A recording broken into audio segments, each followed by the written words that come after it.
All right, well, Dennis is at it again, playing around with new toys. And we are here for another week of Network Roundtable. And as is typical, well, nothing's typical on Network Roundtable. This is Stephanie Sims coming to us from somewhere in France. And this just might be all we get from Stephanie. We actually this week worked out. James has his own camera. How freaking cool is that? And of course, you know, he's right beside me. But yeah, there's your hand in my camera. All right. And Gina just disappeared. She was there when I started playing that canned opener, and she's gone. But the important thing is this week's guest. And I have an intuitive feeling that it's all going to work out anyway. We have Gail Harris with us. And I'm excited about this because, well, Stephanie Sims, partner in crime here on Network Roundtable, talks about you all the time. And my wife Cheryl talks about you all the time. And so I'm really excited to get to know this woman that has all these other women just going, wow, she rocks. Welcome, Gail. Thank you. That's quite an introduction. I couldn't have asked for anything better than that. Yeah. Stephanie and I are good buds, and Cheryl and I are hopefully will be becoming better and better buds, and it's great to be here about this topic that's so near and dear to my heart about intuition. So let's get rocking. Let's get rocking. Okay, so I'm sorry that Stephanie isn't here, you know. And Steph, I miss you. I wish you were here. Yeah, I miss her too, because I'm here. A 20-minute show. I know, exactly. Right? I heard something. Oh! There she is. Stephanie. Can you hear me? In and out. In and out. Yep. Okay. So I'm Stephanie, where are you? Here, Stephanie, where are you? I'm thrilled. The Alps, which is where the tallest mountain in Europe is the Mont Blanc, which explains why I have such a bad connection. Because I'm next. Okay, so about the only thing that I got out of that is she's near a big mountain. I think it's called Mont Blanc, but that was cut up. And I'm thinking to myself, okay, so she's next to a big mountain that they used to name a pen that is used by executives. I'm thinking they ought to have good internet there. I don't know. I don't know, business, executive pens. Anyway, what do I know about executive pens? So, there you go, Stephanie. You got any more words of wisdom for us? I'm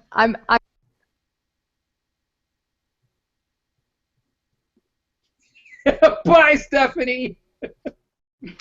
Well, she might come back. All right, so Gail, how this show, have you watched an episode of Network Roundtable? Do you know what you're in for? A couple of, yeah, I know. I'm bracing myself, Dennis. I'm bracing myself. This is that like business HOA where we try and have fun and look at the, I like to think, more ethereal sides of business, because I think a lot of business people tend to kind of ignore that side of their self and thereby kind of end up in a less than ideal situation from the standpoint of stress, etc. Normally we have a quote of the week. That's done by Sherry, and, well, Sherry's not here. So, yeah, I don't know. If you've got some great quote that you want to share, you can pretend you're Sherry. You both have short hair. Also, James, feel free to pipe up. I will. Yeah. All right. I'll see if I can find one. All right. Well, there we go. So Gail is already jumping in and coming to the rescue. We'll give her one of those for that. Some of the other things that we do, we're going to have a section where James is going to give us some info, and I gave it a new name starting this week. Oh, I didn't see. Yeah, your section is now called, it's even got a hashtag. It's Breathe Deep. Breathe Deep. Doesn't that fit? Yeah. It fits with what your section's all about, right? It's supposed to be about a little bit of stress relief, right? So. Exactly.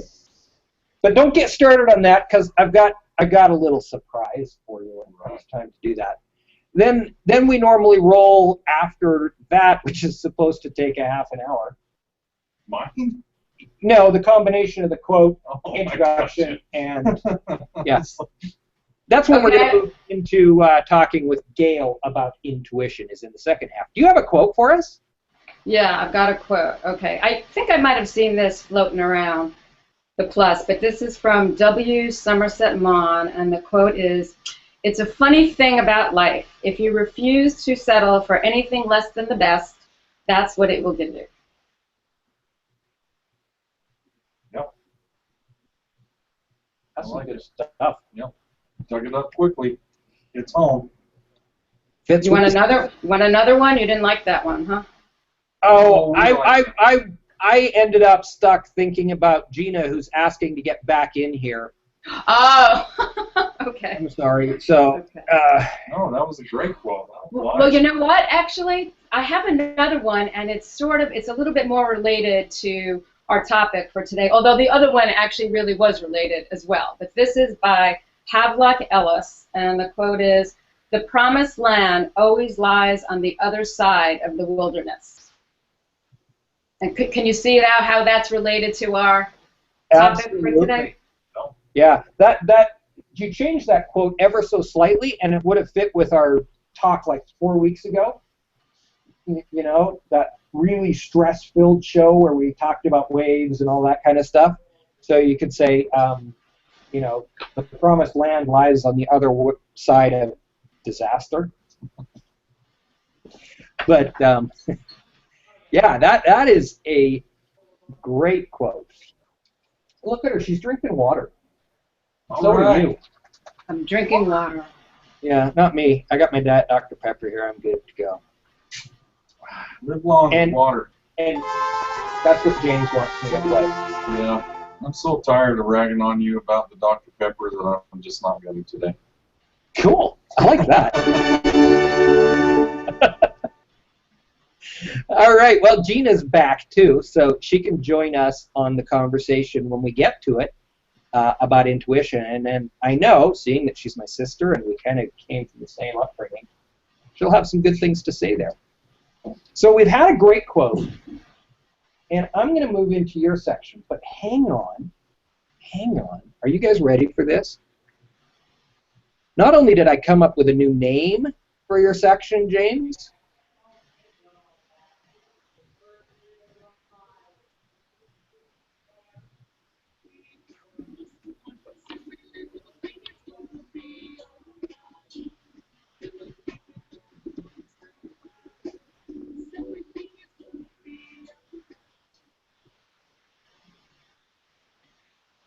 Love that. Thank you. is that pretty cool? Yeah. Good job. Hopefully you have the rights to share that music. I do have the rights. That is Bludgeon Muffin. Oh, yeah. And they are from the Bandwidth Show, and that's the song Be All Right. So I'm using the same song. I'll create the other sections as well, but it's going to be the same song all the way through the show, because to me, like a reggae song about Be All Right is a perfect fit for Network Roundtable, right? Yep. I'm thinking 5-State Killing Spree would just seem to not be right for this show. A little bit too aggressive. A little bit too edgy. Edgy, yeah. Wow. Everything's going to be all right. Breathe deep. Deep breath is actually what I ended up calling breath. it. Deep breath. So take it away. Give us some inspiration today. You've seen the show before. We've done the deep breath. You've got your good morning stretch. Where you just kind of come on, Gail, join us. Work it out, right? Sit in front of the computer too long. You got to move those muscles, especially the shoulder muscles. I love that one. And let's breathe deep, though. Start this out. You got your fingertips together, arms out. Big, deep breath through your nose. Raise your arms up. Elbows straight. And slowly back out. Now everybody feels better. Deep breath.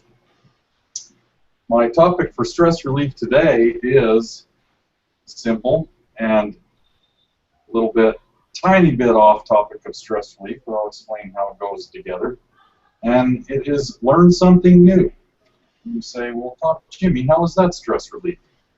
Well, if you're learning something new, you're clearly going to get your mind off of what is stressing you out because you're learning something new. You've got to focus on it. If it's something that interests you, and hopefully you've chosen it because it does interest you, it can be anything that we want to learn, just something new. It's going to get your mind off of what's going on around you. You're going to get focused in on it at a deep level because you want to learn this something new. You want to learn its details. And it's going to find your inner child. It's going to reawaken you and make you feel good about things, especially if you feel like you're mastering this something new. You're going to get endorphins running. You're going to be happy about your accomplishment. And you're going to forget about the earlier things that were stressing you out. So I suggest we all pick something new we want to learn. It can be anything, literally. And when you start to feel stressed out about your daily givings, step back, focus on this new thing you want to learn, whether it's a physical activity, whether it's some sort of knowledge. Step away from what's bugging you and causing you tension, and focus on what this item is, something new to learn. What do you want to learn, Jimmy? James? What is the new thing you would like to learn? You know, as odd as it sounds, I've always been a very athletic guy. You know, I like to think I'm in good shape. I am a personal trainer, running coach, a triathlon coach. And one thing I'm bad at, and I've never done a lot of in my life, is bike riding. And if you know Dennis and our little crowd that we've got together here, there's some very big avid bikers in our group. Kurt Sherrod and Ryan Miner cracked, and Cheryl is biking to work and back almost every day. So I've ordered a new bike from Jerk's Bike Shop, Kurt Sherrod. Let's give Kirk a hand. A little plug for awesome Captain Kirk. And I'm going to do more biking, both road and trail biking, and I'm going to get good at it. You know, I'm a certified triathlon coach, and I don't know a lot about biking. I know the mechanics of biking, and I can teach a biker how to be a stronger, faster biker, but I want to learn that myself, and I want to learn the ins and outs of the bicycle, and I want to learn the technical differences between terrain and weather and gear and clothing, including in gear. And that is my goal this summer, is to become a better biker. Cyclist, I should say, actually. See, I don't even use the right terminology because I'm such a cyclist. How about you, Dennis? Anything new you want to learn? You know, if any of you look at, oh my gosh, look at me, I don't even have my lower third on. If any of you look at the shows that I produce, and you look at the graphics, I've been doing this without realizing it would be a stress reliever. I basically used it more as a, I'm going to run away from things and go have some fun. But I've been learning some graphic design stuff and learning how to play around with some graphic design tools. And though I still think I have a ways to go, you compare today's graphics with 6 months ago, and I've come a ways. Yeah, I have to agree. And the other thing that thanks, G. The other thing that I am working on learning is better ways to manage some of my mobile hangouts. So I mean, I spend a lot of time, probably 2 to 3 hours every day, learning the technology that is behind this, what I do. Gail, after hearing these inspirational words of de-stressing, what thing comes to mind for you that you would like to learn? I would like to learn how to train my voice, actually. I love to sing.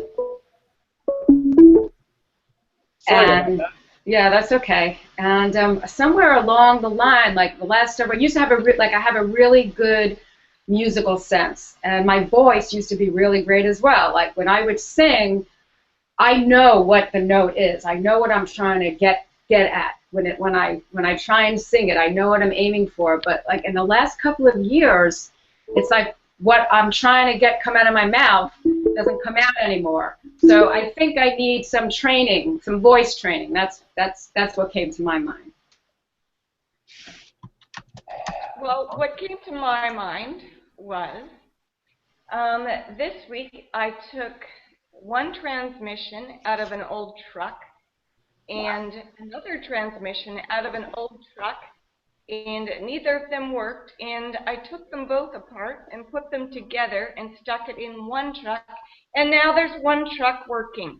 So I have to say I was very excited about that.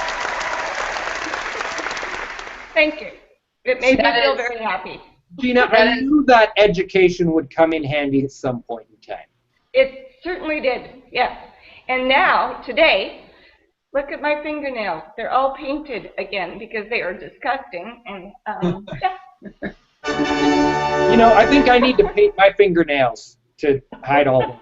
Anyway. Transmission work is disgusting. That oil that is in there stinks and is dirty. Wow. Oh, yeah. Good job, Gina. And Gail, that's well, thank you very much. Singing is an excellent stress relief. But, you know, we all do it to relieve stress without even knowing. When we're in our car and we're singing, it's automatic stress relief. That's such a good. That's actually very comparable to, you know, the athletic side of things. Learning to use your voice is just a huge stress relief. I was really impressed with that one. I was too, because especially if you're good at it, that's pretty cool. So use it. The rest of us use it anyway, but. Well, singing brings a lot of joy, I think. You know, it's just incredibly joyful. But I can't do it the way I used to, so it's frustrating for me because the note that I'm intending to come is not coming anymore. It's like, oh! So, but I think I have to just open up my throat. You know, I need to get a little bit of voice training. I think will go for a long way. Now I just have to, you know, find the time to fit it in my schedule. Now remember, though, it's not supposed to be frustrating or. Yeah, I think that's going to make it hard to get the notes if you're all. It's supposed to take you away from your stresses and your frustrations. Right, I know, but I'm saying the notes aren't coming out the way that I want it, so that's what's the frustrating part right now. So. Are you going to sing us a song? No. I would love that, actually. Oh no, you do that on this show sometimes, don't you? No, that's yeah, that Jerk's Bike Shop that it's a requirement. Oh, that's the bike shop. Sorry, okay, got it mixed up with the other one. Right. Yeah, Jerk's Bike Shop, we require that you sing. Ryan Miners, we require that you dance. And this one, we require that you be willing to look like Andy Warhol painted you. I'm game. You did a good job with that. Thank you. I have fun with those. I have no idea. I can't even remember how that ended up being a tradition for this show, but it's pretty cool though. Yeah, it's a fun one. It's a fun one. Let's see. I'm gonna try. Yeah, we're looking at Gina, and Gina disappeared. What are some of the comments? Have you been monitoring comments there? I will, though. I haven't, but I will. How about that? That'd be great. Since my portion of the show is relatively over, I'll monitor comments. Yeah. Okay, so Stephanie piped in and said she also agrees with Gail Harris that singing brings a lot of joy. yes. And the thing that she'd like to learn is more about broadband connections and how to diagnose problems, but preferably before you get on a HOA. You know, that's another thing I've been learning, and how to clean up computers so that they run better. I've never known how to do that until the last 6 months. Now I do. All right, Gail.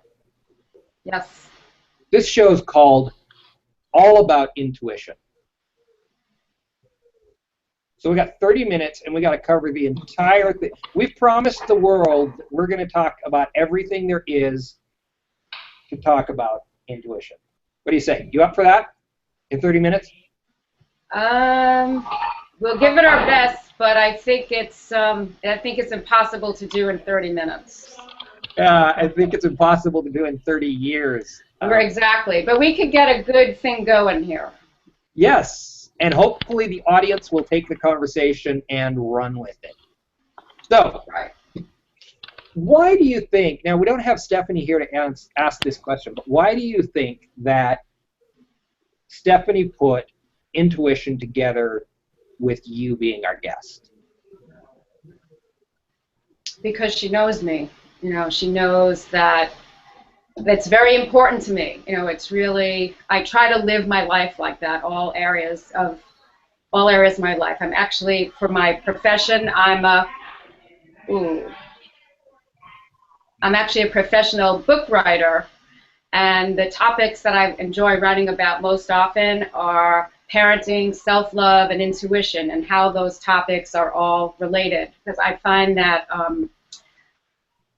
you know, when we connect in with our intuition, am I the only one that's hearing that, or? No, I can hear you. Oh, okay. I find that when we connect in with our intuition, that we're connecting in with that part of us that's connected to something greater than us. And personally, I think that that part of us is who we really are, because when we're in touch with it, we're in touch with our true power. And I'm not talking about control or manipulation here.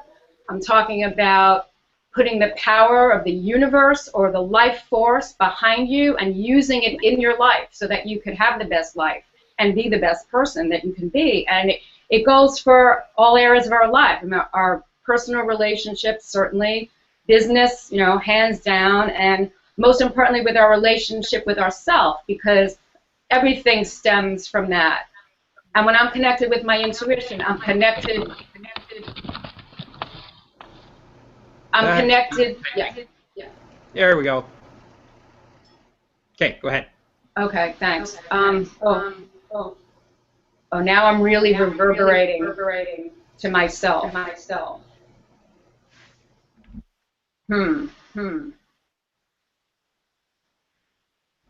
Okay, let's see. Not really. Well, let me keep going and all. Actually, I can't do it. It's really bad. Sorry. I'm trying to fix it. It's on my side. Hold on. Yeah, okay, sure. No worries. Girl, Miss Beautiful Deuce piping in saying she would like to learn more about gardening. That's a great one. That's fantastic stress relief as well. You want to say something and see whether we've got that fixed for you?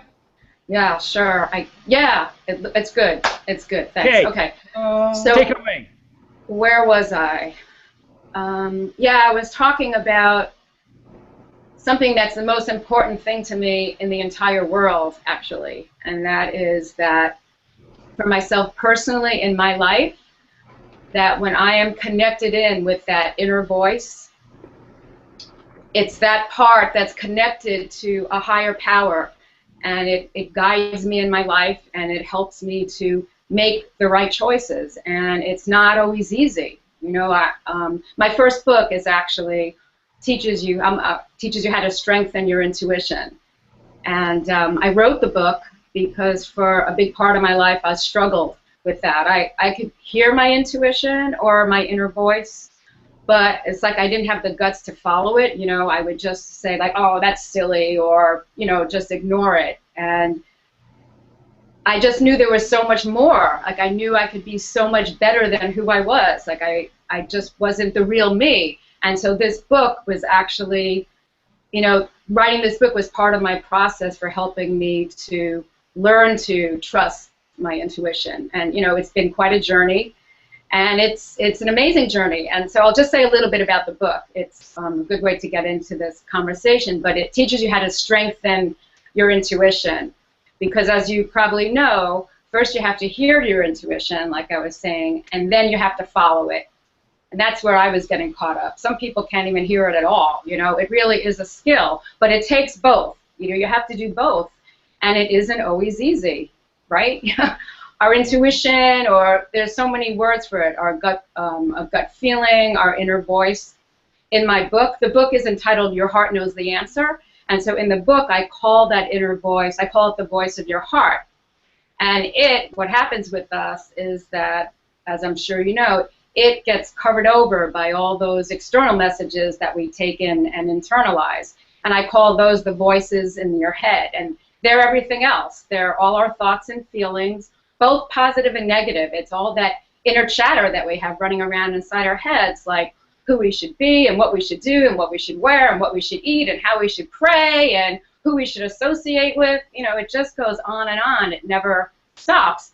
But I mean, that's okay. But the thing is, you have to really, and what I've learned in my life, and what the book is about, is that you have to learn how to distinguish the different voices, the voice of your heart or your intuition, what do you want to call it, from everything else. And then you can make the right choices in your life. But let's just take a simple example, okay? Like, suppose you have to decide whether or not to go out tonight. So you logically assess the situation. Okay, I have this and this to do, but I can get it all done and still go out. Then some emotions might arise, like you might think like, oh man, I just have to get the heck out of the house tonight. I need a break. I deserve a break. My friend needs me, or, you know, so all of that, whatever that is. So you have to deal with all of that. Then you might remember that you have an early appointment the following morning. So you weigh everything, right? Checking in with what you really feel you need to do, and then you make your decision. But if you only figure this out logically, as you know, you could be missing some important information. Like, for example, you could miss a gut feeling to check the weather. There could be a storm arising that might affect your decision. Or maybe you know you have that feeling inside that your son or daughter might need you to stick around tonight, or to at least check in with him or her before deciding. That it's like that intuitive voice. It's a completely different kind of knowing. It doesn't come in boisterously or thunderously like our other senses. You know, they call it the still small voice. But that other mode of knowing, it takes into consideration all our rational thought, and then it guides us. Like, I'll just give you one little personal example, and then maybe we can get to the business side of things. Like, a while back, I wanted to see an acupuncturist. So I got a few names, and one of them just stood out among all the rest. Karen McGuire, she's the one. Now, there was no reason that that would happen. I didn't know any of the people, but there it was. So I went to Karen McGuire, and she was a wonderful acupuncturist, and then we ended up becoming the greatest friends. So, I mean, the point being that these messages are to be trusted. We need to trust them. And because another way of looking at all of this, and the underlying theme of the book, and I said this before, but I think I'll say it again because there was all this static going on before, that I think that when you, at least in my personal experience, that when you check in with that inner voice, you're checking in with that part of you that's connected to something greater than who you are. And that part of us is where our true power lies, because when we are guided by those messages, where, you know, it's like we don't let our own needs or our own biases, when we can put those aside, put aside our attachments and really get guided by, like, divine truth, or whatever you want to call it, by a higher power or God or whatever you want to call that, that's going to take you where you need to go. This is my belief personally, that when you live that way, you're going to have the best life that you could possibly have. There's this word, it's a Greek word, it's called arete, A-R-A-T-E, and it means the highest expression of anything. So like the arete of a glass, the highest expression is for the glass to be filled. And so the arete of a human being, I mean, when you think about how profound that is, you know, it's like, I think we all have a blueprint of what our life could be, what our potential is. And then things could happen that will affect that potential. You know, if we were born into a home of abuse, God forbid, or if we have an accident, all these things will affect our life. But one thing that we can do, even though it's really hard often to trust our intuition, is to live according to those messages. And I think that when we do, we will, you know, have the best shot at living the best possible, most fulfilling life. Good stuff. Definitely. I love the use of arete there.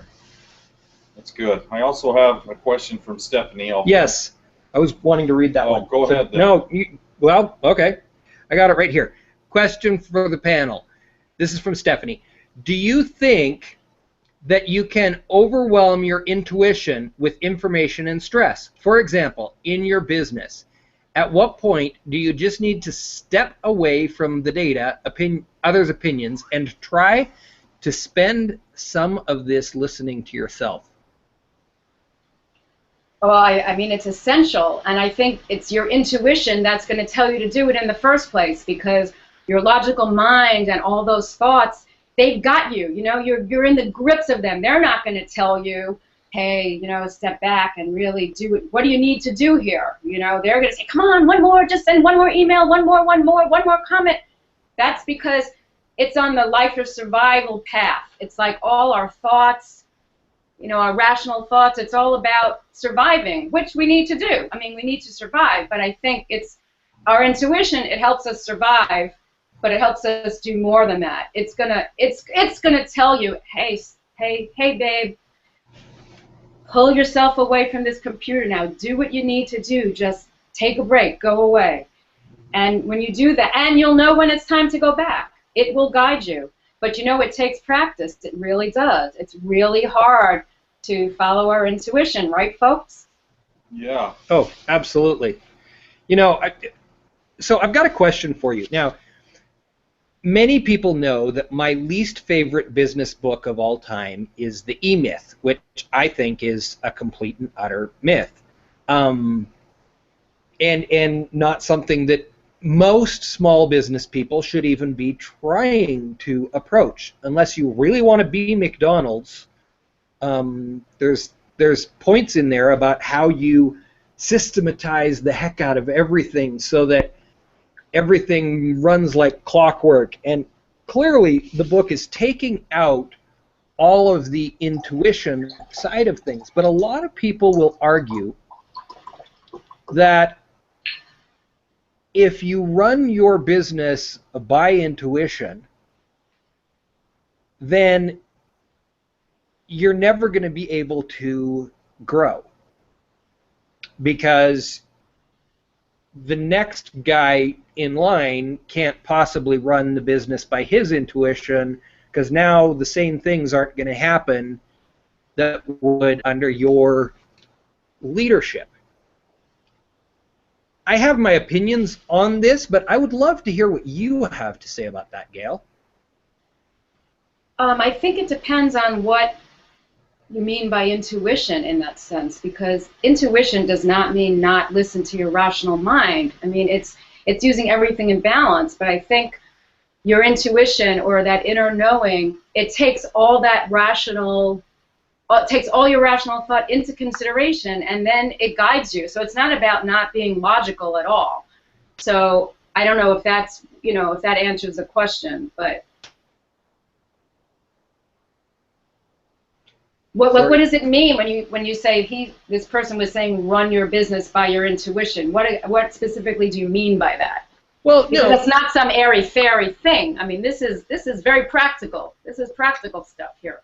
It is, but there are a lot of people that look at this kind of thing and see it as this airy-fairy, like to quote your own terms, point that has, you know, no basis in structure and reality, and I am not even playing devil's advocate, because if you knew me, you would know my favorite word in the entire universe is serendipity, which to me plays into intuition, though I would say serendipity is a little more hairy-fairy than intuition is. Serendipity is just what ends up happening because you're in a position, you got yourself there, and you just let it kind of take its course. Intuition, to me, involves A, more practice on your part to get to where you can hear it, and B, it requires more involvement on the part of your logical mind to pull in the data so that your, if you want to call it your subconscious, is able to do something with processing that data. So by no means am I going to take the side of anti-airy-fairy because I'm on the other side of this equation. Anyway, but a lot of business leaders say, you know, you've got to you can't go based on a gut feeling, based on, you know, what you sense. It's got to be all logic all the time. I think they go hand in hand. You know, that's the thing. It's not like they're separate. I'll give you. Can I give you a personal example of? Absolutely, of what I'm saying? I'd love it. Okay, but I just want to say one thing about the serendipity first, and that is that you were making that distinction. I think that with serendipity, you were saying how we find ourselves, you know, in this situation that's serendipitous, but I think it's really our intuition that's going to allow us to recognize the serendipity. And for me, when I'm in that kind of serendipitous situation, I know something important is happening here. And personally, I know that what's happening right then is more real than anything else. I mean, that's just me personally. But okay, so here's a personal example. So I have a book coming out in the fall, and I can't say too much about it now, but I'll just say very briefly that it's a memoir that I co-wrote with a deaf woman, and it's her story, it's her journey to self-acceptance and to finding the daughter that she adopted who is also deaf. And I wrote the story, I wrote the book, and it's based on her life. So we were looking for a publisher, and we felt that we wanted to find a publisher for this book. We didn't want to self-publish. So it took a long while to find a publisher because publishers these days were very leery to, at least the big publishers, to publish a book that had to do with deafness because they felt that the market wasn't big enough. Whatever, they're just, publishers are scared these days. But anyway, so we finally found a publisher, okay? It took a while. We found a publisher. It was a small publisher. And I decided, okay, we should go with this. And so we were moving forward with our plans, and man, I just started getting these really bad feelings inside, like, this just doesn't feel right, you know? But you don't just dump a publisher. So I let it go, I let it go. It was just kind of, you know, like rationalizing it, and like we didn't believe that her marketing, you know, that the way she was going to market the book, it really didn't fit with our idea, the way that we felt it should be marketed. So, and we have a publicist, so we, you know, we talked it over with her, and we just decided, well, you know, we'll keep her happy, but we'll do what we need to do, you know. And so it was very logical. We were like planning it all, and you know, moving forward. And finally, you know, this just one thing happened, and it just broke the camel's back, you know. That was just it. And I just said, no, I can't do this anymore. I just feel really uncomfortable. But I wanted to give her the benefit of the doubt, so I decided to write her an email. We checked with an attorney, okay, so being very rational here, we checked with an attorney who told us just to get out of the contract anyway. But I don't know, I wanted to give her the benefit of the doubt. We had some good interactions, but so I wrote her this email, and in like so my gut was saying this isn't going to work. Then my gut was saying to me, well, give her the benefit of the doubt and see how she responds to your email, and however she responds, you'll know what to do next. You'll get your answer. And so sure enough, I sent her this email, and the way that she responded, it was so obvious that this was not a good deal, and we just got out of the contract. So here we were. Meanwhile, we're in the middle of doing a Kickstarter.com campaign to raise money for publicity. So like all this money is coming in, and we're telling all these people we have this publisher, and it was like, oh gosh, so it was a little stressful. So then our project got funded, and that was really great. So now here we were, and we didn't have a publisher. So what do we do now? So logical, you know, thinking logically, we're going to look into self-publishing because that may be the route that we're going to end up going.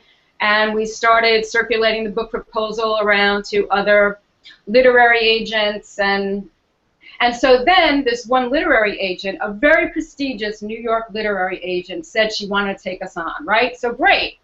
But then all of a sudden she says in the contract that there was a stipulation that the only way that she would, that in order for her to represent us, we had to sign this contract that if she wasn't able to find us a publisher, then we would use her services to have her self-publish the book for us.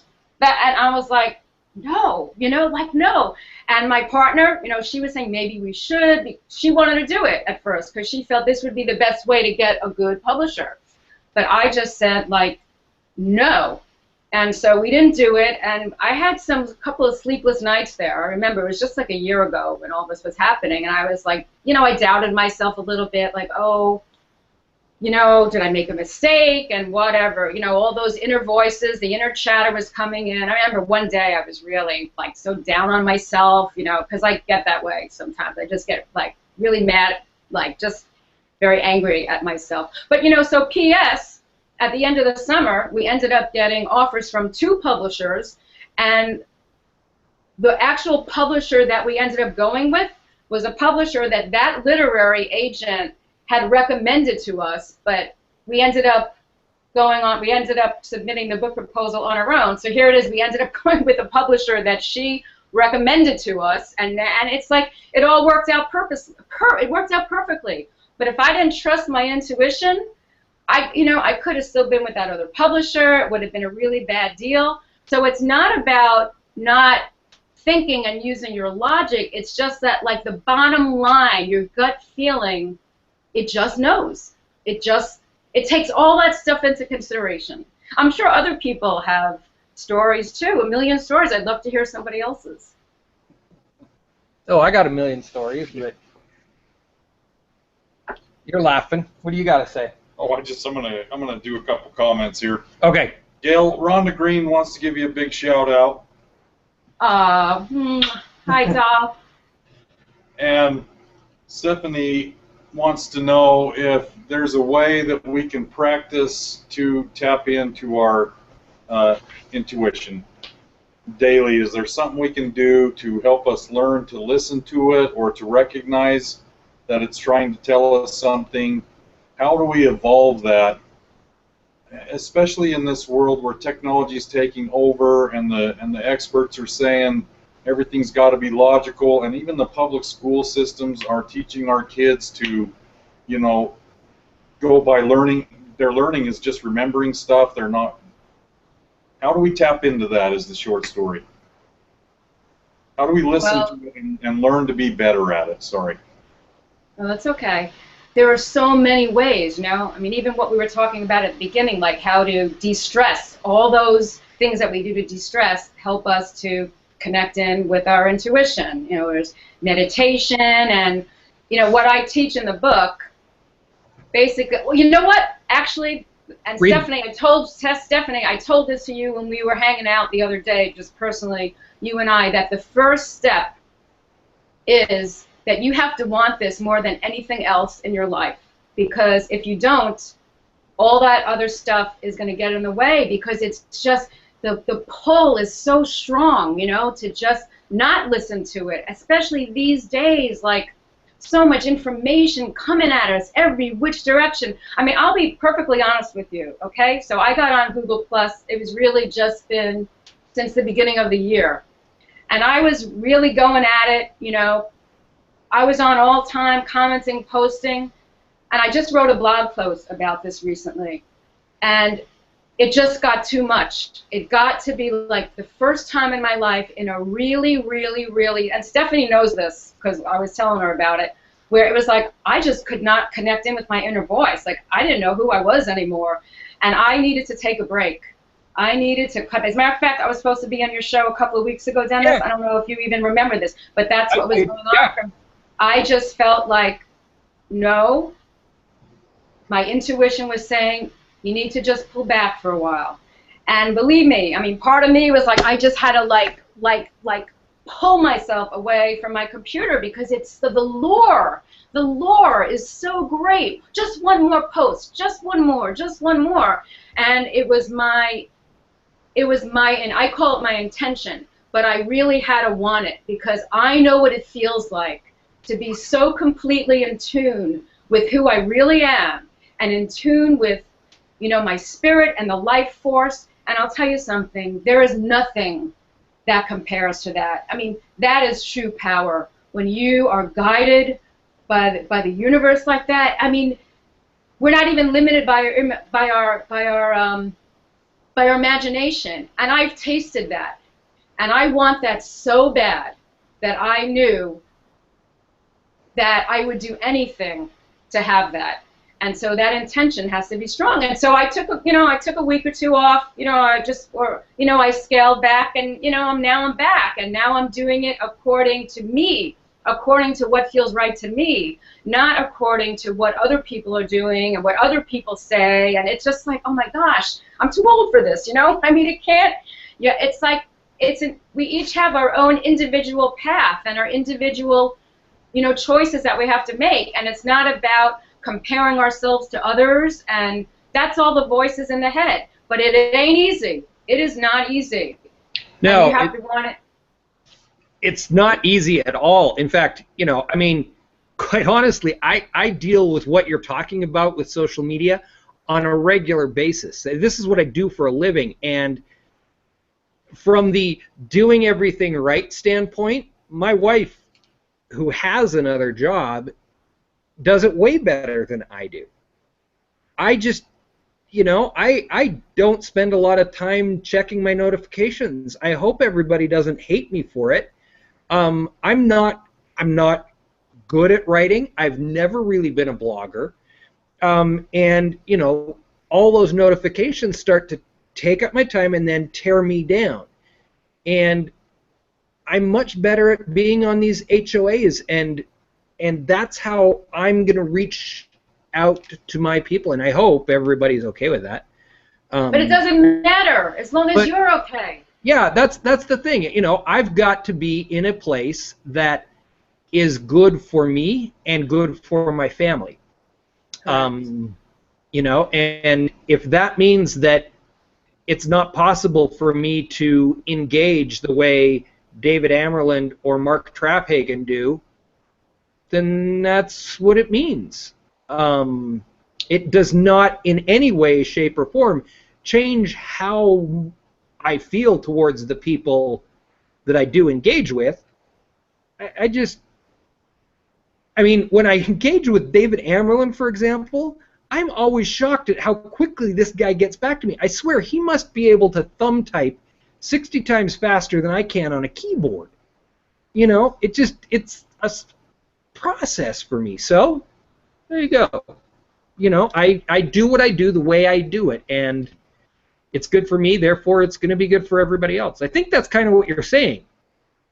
Yeah, that's exactly what I'm saying, because like I used that term arete before, your highest potential as a human being is not David Amerland's, it's yours. And you have an amazing path, and it's not anybody else's, and it's, it's your choice and your responsibility to, to just celebrate that and embrace that. Social media just really makes it hard to not compare ourselves to other people, and it's just, I mean, I worry about my son. I worry about kids. And I just wrote a blog post about this, if anybody's interested. It's on my website, gailharrisauthor.com. My blog is called White Bread Wisdom. And I was writing a little bit about my experience, about how I felt how I felt like it was becoming addicting to me, and I was just kind of losing that sense about who I was. But really, the point of the post was more like, what about the children? What about my nieces and nephews who are in their teens and don't even have a sense of who they are yet to even know that they've lost it, you know? I mean, it's like these kids don't even know who they are without Facebook. I mean, it's just like they don't know how to face themselves without Facebook. I mean, I see it. I see it with my nieces and my nephews. My son is 11. He's just getting to that age now, and it's like, gosh, it just like breaks my heart. Like these people, it's like their souls are just going to be like aching, you know? Like what about like just being alone and valuing downtime? Because bring it back to intuition. That's how we connect in with our intuition. When we're quiet, we can't hear it in any other way. There's no other way to do it. So it's like, Stephanie, what you were saying before, if you want to connect in, you got to get off the computer. You know, at some point, you just have to do it, because all that information coming in, it's like it blocks the reception, you know. Mm-hmm. So I worry about the kids. I really do. I was going to talk about the kids. I was going to say the same thing. You brought it up right as I was thinking it. I have twins, 11 years old. I've just allowed them to get a Facebook account, like literally days ago, and I see exactly what you're talking about, and I've had to already have several talks, especially with my daughter. I think girls are a little more perceptive to what other people think of them than men, and I've already had several talks with my daughter, and there's going to have to be more guidelines on when she can be on it and when she needs time to herself. And unfortunately, I think this starts in the school systems. Our schools are getting very pro-logical and taking away the decision making of the kids and taking away their character and saying, you know, this is the way it is, this is the way you learn, this is where you get your information, and it starts there where these kids are losing themselves. And I hate to bring up political situations, but these kids you're absolutely right, these kids are lost, and they don't know how to get attention, and it's leading to very violent things that we see in the news. And it's up to us. You know, it's not up to new laws or new regulations. It's up to us to teach our children how to disconnect and spend times with themselves. Exactly what you said there. They've got to learn that it's okay to sit for an hour without anything but your thoughts. That's completely okay and normal. And our society is teaching us that that is not normal, and it worries me as well. But it's up to us to change it. Absolutely, and so we have to do it first. You know, we have to be those models, and it's exactly. You know, it's not easy, but that's where the intention comes in. And what do you value most? Because look, folks, you know, life isn't easy, but we have to decide what our priorities are and what's important to us, whether that's in favor or not. I mean, we're the ones that have to put our heads down on the pillow every night, and it's just like I have to live like this. You know, it was just something. I was born this way. I really need to connect in with my intuition, and I spend time by myself. You know, probably maybe more than other people do. I'm kind of an introvert. I love being with people, but I need that quiet time to just really connect in with spirit, connect in with myself. If you know what that means, it's an inner life. You know, there is a whole life that's an inner life. I run for that reason. I do a lot of running, probably too much running, but I tell you, it's the only time that my mind is quiet and I can tap into my own thoughts when I'm out running. And that spirit, that extra spirit that you just mentioned, that's the only time I get it. So I know exactly what you're saying. Yeah. All right. Well, continue to have lots of comments. Kristen, thank you so much for putting up the link to Gail's blog post. Oh, thank you. Thank you. Yes, Kristen's on the ball that way. We love her for that. Love you, Kristen. Yeah, pretty unanimous. Okay, so we're going to turn this over to the lightning round. And lightning round is about serendipity. Because we learned early on, this show didn't used to have any kind of theme at all, Gail.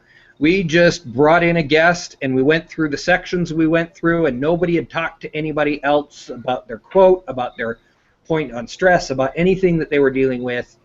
And we would then close it down by asking our guest, putting you on the spot and asking you to tell us what the subject had been. We found that that was pretty hard on our guests. So we now open lightning round up to the audience. And the thing is that even though today's subject was intuition, inside of all of this, inevitably a secondary and very vital subject has come up.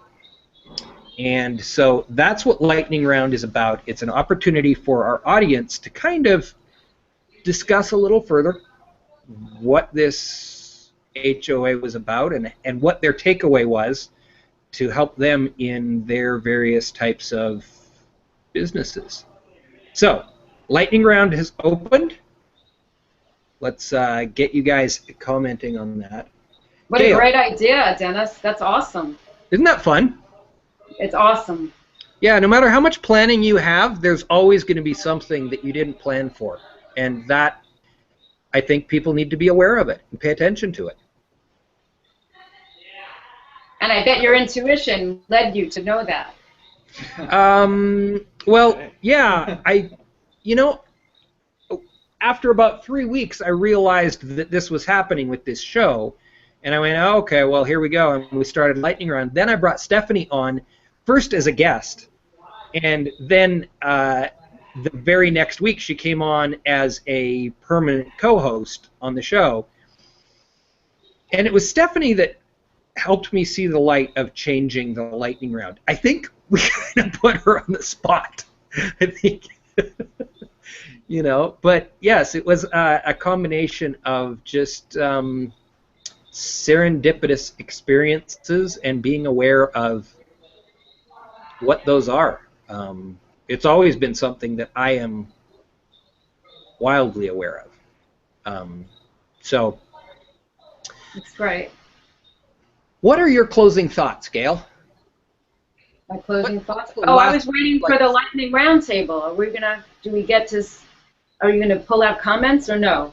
Or just Well, we've had some. Are there some new? Oh, you mean from the lightning round? Yeah. You don't do that? We closed the show down for lightning round and let the audience actually keep conversing. Oh, I'm sorry. I see. Through the Okay. show. Yeah.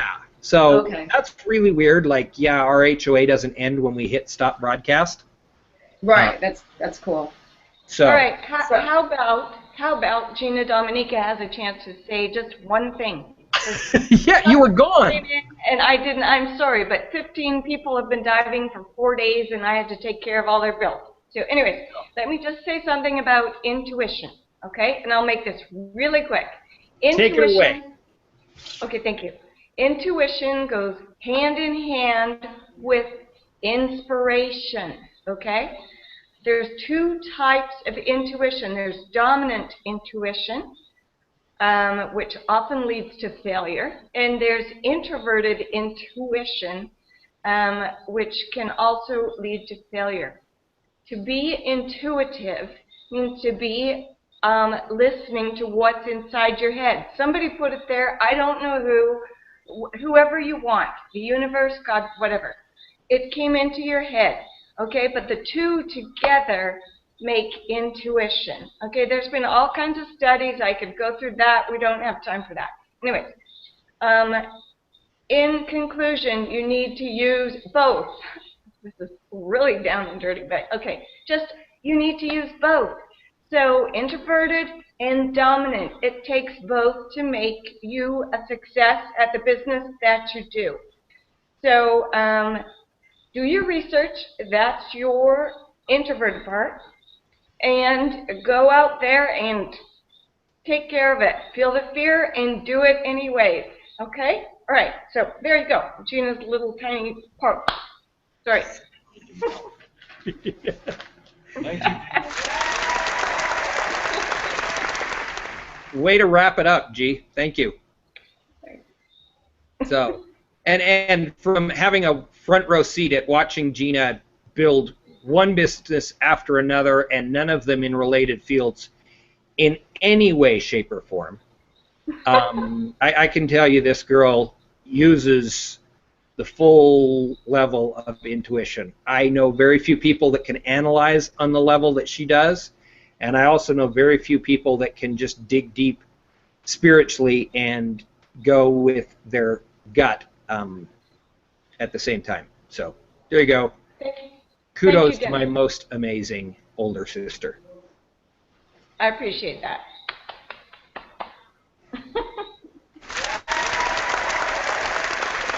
All right, Gail, now that we've had that slight change and we're way over time, do you have any new closing thoughts as a result of what Gina just brought in?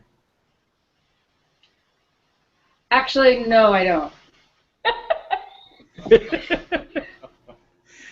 Because I didn't really understand it fully, to be honest. Okay. I didn't understand what the two different kinds are, but I will say, to linking that there are so many different books, you know, that you could read about intuition, and so many different courses you can take and practices you could do, and I think that all of them have some, you know, that have truth to it, but that the most important thing is that you have to really commit. You have to really want it. How bad do you want it? So that's my closing thought. How bad do you want it? Excellent closing thought. Yep, absolutely. Yep. Yeah. Absolutely. Perfect. How bad do you want it? And also, thank you so much. This is so great. Thank you so much for having me on the show. I could talk about this, you know, forever and ever and ever. I'm really passionate about it. Well, then we're going to have you back, because I really have enjoyed this as well. So I'm thinking 4 to 6 months out. Let's get you back on here. Talk intuition again. I think that'd be fun. Sounds great. All right, good deal.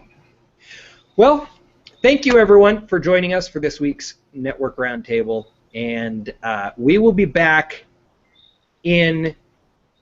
Let's see, we're not here next week or the week after that, because I'm taking a break. Because 4 months ago I had a breakdown and my intuition said, I need to know that I'm taking a break at some point in time so that I can deal with the stress of building this business.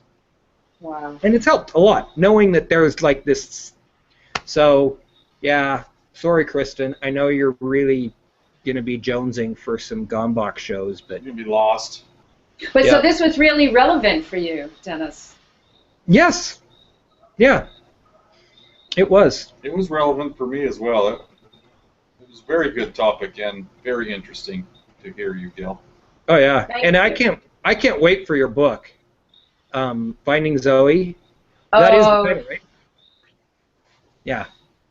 You could have me on, and I'll talk about that, because it's really been the most amazing experience of my entire life writing this book. As a matter of fact, if you're interested, I have another blog post that I posted right before this one about what about the children, and it's called Empowered by Your Project. And because it was really one of these experiences where talk about serendipity and tapping into with your intuition. It was like, I don't know if you ever had this experience where you are so taken by a project or a business or whatever it is that it's like, you know, time stops and you are just so completely in it. And yeah, it's been the most amazing experience of my life. So I'd love to come back when the time is right. It's going to be out in October, so maybe, you know, right around that time. I'd love to. Ooh, we'd love to have you back. I was thinking, you know, that good time to talk intuition again is when the leaves start to fall. I have no idea why that went through my head right now, but that was long before you said October. That was when I was talking about having you back like 2 minutes ago. So there you go, intuition. the right time was when the leaves fall, which is when your book's coming out. Great, thanks. All right. Well, That's thank you cool. very much. We'll see you guys all in like 2 or 3 weeks or whatever it is. I'm taking 2 weeks off. I'll still jump into chatter from time to time, but you're not going to see my face on this show for 2 weeks, or any of us, because I'm forcing you guys to take a break too. I got plenty to do. Thanks so much. We'll see you guys all in a few weeks.